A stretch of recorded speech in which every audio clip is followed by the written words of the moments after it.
Okay, so this time is the total opposite of last time, where I had like only three books, and 47,000 books for reading recommendations. This time I got a pretty nice stack of books and only like three reading recommendations to go over. One of these books, I had someone pick them up for me. I've always wondered if either I'm gonna make the mistake or they're gonna make the mistake of grabbing someone else's books by mistake and thinking, oh, or not thinking, well, obviously not thinking, they're rushed or whatever, they're rushing or whatever, what have you. I know, I'm saying the same words over and over. The first two are ones that were from Rogers themselves, and they're both from the same, series, technically. The first one is one they had on Prime Reading, but I already have so many books to read for Prime Reading. In fact, when I'm not reading a library book, I should really be getting on the Prime Reading books I have, finish those up, and then replace them. Prime Reading, for those of you who don't know, is like a library for Prime members, where if you have Prime, they have a select few, like literally a select few. Like DC has like 17, and it's a good amount, but when you narrow it down, it's not a whole lot. They take some down all the time, and it's almost like it always has to be 17. Can't be any more, can't be any less. So they take down ones that have just on there, like only a month, they're gone. They can get free comics, free books, free literature in general, and music too, movies. It's pretty good. Like Prime, I will admit that Prime does take good care of its customers with that kind of shit. With other shit, but that's one thing they do very, very well. Because it's digital. But Star Wars, Darth Vader by Kieran Gillen, and Making Choices Volume 2, yep, and Volume 2 of Jason Aaron's Star Wars run. Wasn't a huge fan of his Star Wars run, but I was kind of feeling like reading Star Wars comics, so I was like, yeah, why the hell not? And then, so one of these books, I got sidetracked, I did, is the wrong book. And it wasn't my fault, it was the computer's fault. And it really pisses me off, because I wish I'd known in advance, because they had the right book. And I'll get to, yep, it is book 3. I remember, because it said Elf Quest is Elf Quest. Elf Quest continues, all that. And it really pisses me off, because this is a book I wanted to get into, a series I was dying to read. This is the one I was most excited for. And then they gave me book 3. And they have the complete Elf Quest, which I didn't think they would, just because of the fact that it's a newer book, but they did. I don't know why they didn't just give me that one. Whatever. Now, Doctor Strange: The Oath. This is a Doctor Strange book that apparently, according to Comic Pop, it's a Doctor Strange comic that everyone recommends. I said that very awkwardly. It was really stuttery. This is by Brian K. Vaughan. Yep. Although I did make a mistake last time. It really pisses me off about ElfQuest. Because they had the right one, and it said book 1. I put in book 1, and I got book 3. I don't know if the same thing would happen. I know, because it was 4 libraries had the complete ElfQuest. Book 1. And it's different. The complete ElfQuest is like those huge omnibus. It's the size of an omnibus. I would have gotten that series way back when, but Newbery only had volumes 2 and 3 of that series of ElfQuest. Ultimate Galactus trilogy. This is a book I'd never even heard of. But I don't know why Siri just went off. Why does Siri go off for no reason? I don't get it at all. A book I never even heard about. But it's by Warren Ellis, and it looks pretty. Mark Millar too. Nice. The only thing I'm dreading is that it's gonna be smack dab in the middle of their runs, so I'll be confused. Could be wrong, but time will tell. I don't think that's gonna be that'll be the least of my worries. I feel. Supergirl, book 1, it's volume 1, new 52. The only Supergirl book I've ever I did have one. It's a random issue from that grab bag way back when of Supergirl, and it was actually also new 52. But this is the beginning. This is the beginning of her new 52 run. Yeah, I said it right. Suicide Squad, the Janus Directive. This is volume 4 of 4. And I'm so annoyed about that because I love this series. I forgot to go over that in my reading recommendations. Part of the reason why I'm doing reading recommendations again, and kind of worked out pretty good this time, is because I forgot some books to mention. I don't know how, because I double checked. This is the Kevin Smith Spider-Man Black Cat book. Very infamous for a pretty damn good reason, and I just want to read up on it, see what all the hubbub is about. And finally, the Marvels Project.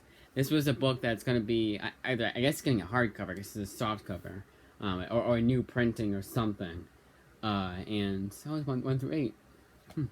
Well, it looks like it's only 1 through 6. Must be really short issues, or just the paper quality makes it look shorter. But this is one that's getting like a hardcover, or an oversized, I think actually an oversized hardcover. And I was like, hey, I wonder if my library has it, because he was saying, oh, second printing. I was like, and what if they have it? They do. So yeah, a shorter amount, though not, well, compared to last time, it's a much bigger amount. I'm so pissed about ElfQuest. I'm actually going to do this right now. I almost just hit the record button to de-record it, to end the video. And put in complete ElfQuest. Because ElfQuest, like, I was kind of getting into from after buying... Oh yeah, I haven't even turned this guy on yet. He shuts himself off overnight. I don't know why my laptop does that. I don't know why I said he like it's a person. I think everyone does that. I don't know why my laptop just shuts itself off overnight. I guess I get it. Sometimes it'll just completely... It'll be in sleep mode, but I can't turn it back on. I have to, like, hold the power button, turn it off, and turn it back on. It's so annoying. But, and I keep getting Microsoft Teams. Every time I turn on my laptop, like turn it on, not from sleep mode, just turn it on in general, it's always shooting Microsoft Teams in my face. I'm like, I don't want it. My school doesn't support it, so I'm not paying for it. No one else I don't need it for any class or anything like that, clearly. Okay, so here, so I'll go over the reading recommendations too, so you're not just looking at me, not just, filler. Not just, you know. Okay, so first one is Black Sad. That was the... I actually still have it, because someone picked up the book for me. I didn't, I wonder if I just looked at the laptop thinking that that's what I'm supposed to look for the camera. But this is the one that I got just on Tuesday. And you'd think a big book like this wouldn't have taken me 2 days to read, or 3 days to read. But there's 3 issues in this gargantuan book. So 60 pages each. Well, it was a little bit less because they the covers, they had like a... It was really weird the way they did it. They had end of book 1 and did like a wraparound cover, I guess. It wasn't a wraparound. It was weird that did it. Like, it wasn't just the cover. It was like they did book 2, Bishop's Crossing, and then they did the cover, and then they explained, on the other side. It was a really weird setup. But anyways, so technically it wasn't 60 pages, but it felt like 80 pages. It took me an hour and a half to read each issue, and usually it doesn't take me that long to read it doesn't take me that long to read the issues. A 60-page book. As I've mentioned before, my Flash 750 review, that only took me an hour to read, and that's the same time that a regular 23-page Silver Age book takes me to read. So that was a pretty good comparison. But I keep saying but yeah, it was taking me like so damn long to read, and I was like, man, this is... And it wasn't even that interesting either. The best thing I want to say about this book is that it works so well as a movie or a TV show, because there's so damn much dialogue and not just dialogue, but like I'm sorry, I'm getting so distracted. Let me just do this first, because you're just gonna hear me say 5,000 times and be super unorganized. Okay, so complete ElfQuest. You heard it here first. I had book 1. I wish it was like... That wouldn't even make sense, though. Why would book 3 have issues 1 through 12? And if they did, it'd be a second series. Okay, so Black Sad. It works so much better as a TV show or a movie because there's so much narration, and that really bogs down a book. In the movie, it doesn't because there's visuals. So you can like get lost in the visuals, you can get lost in like the environment, the atmosphere, everything else. But in the comic book, yeah, you can do that too, but it's still images, so you can't really do that as well as for a movie. And sometimes I'll have a score playing, so like soundtrack, you get lost in soundtrack or something like that, and they can like drown out the narration. That's kind of unnecessary in my opinion. And this is like a 4.2 when Stan Lee says, and I quote, "As good as it gets." That's Stan Lee that said that, and on the back, Neil Adams says, a tour de force. Don't miss this." So you would think with all those people, the two comic giants, two comic greats, talking so highly about positively about this book, that it would be a tour de force, and it was kind of just a good enough book. This is one that I feel like a lot of people are gonna like, and it just boggles down to preference. I'm not a huge fan of crime noir. I kind of like my crime books to. I mean, I don't even mind if they take place back in the 50s. Like a lot of books can do that, and I'll be just fine with that. But the two crime noir books that I can remember reading, I didn't like, and they were both critically acclaimed. So I think it's just the subject matter that I'm like, not my style. I feel the same way about murder mysteries to an extent, but even that, like, there was a murder mystery, what was it that was really damn good? I don't know, I can't think of it right now. I'll think of it once the video ends, but I've read murder mysteries before that I've really enjoyed. Oh, Batman's Grave, that was pretty good. It was Batman.